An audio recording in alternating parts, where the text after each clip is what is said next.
Mark Binker of the News and Record joins us to discuss the voter ID bill. Which side of this political debate gets to claim the high ground? Neither.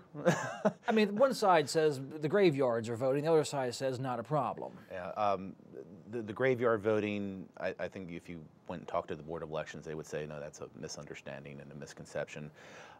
In reality, you're talking about very small outliers on either side of this debate in terms of how many people would actually be prevented from voting if there was a voter ID requirement. It's probably not as traumatic as the bill's opponents would say. In terms of the problem that you're fixing, election officials will tell you it's not as rampant as some of the rhetoric would have you believe. We have some bills that cover people in the aggregate versus some bills that say if one person is affected, that's one person too many. Does that apply to this debate? Certainly. I mean, voting is a right, is fundamental to our democracy.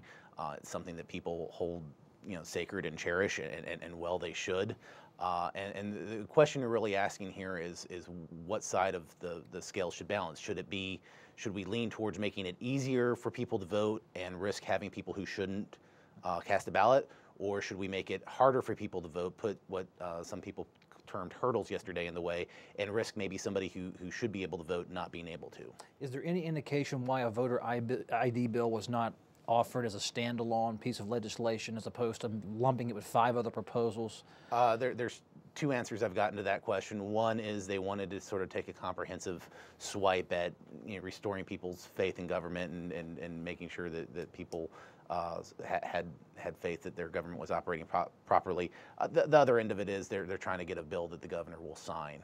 If there's a bunch of what people see as good government regulations in terms of curbing campaign contributions from contractors and making sure that the state board of elections chairman doesn't serve too long, they feel that maybe that's a bill the governor has a harder time vetoing. Has any bill proven hard for the governor to veto so far? Yes, I don't think the governor is necessarily looking for confrontation. She certainly says that she's not looking for confrontation. The trick may be on this one, it has become such a partisan issue. It has become very Republican versus Democrat, whether it should or not.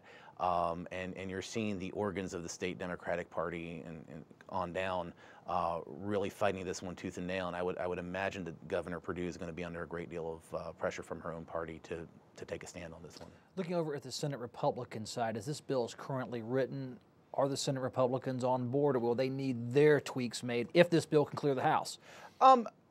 I think the Senate Republicans will put their stamp on it. They might delve deeper into some of the tangential provisions that have little to do with voter ID. But keep in mind, all Republicans running for House and running for Senate last year, almost to a person, I won't say absolutely, but pretty much all of them said this was one of the things they ran on. They promised voters they were going to do this.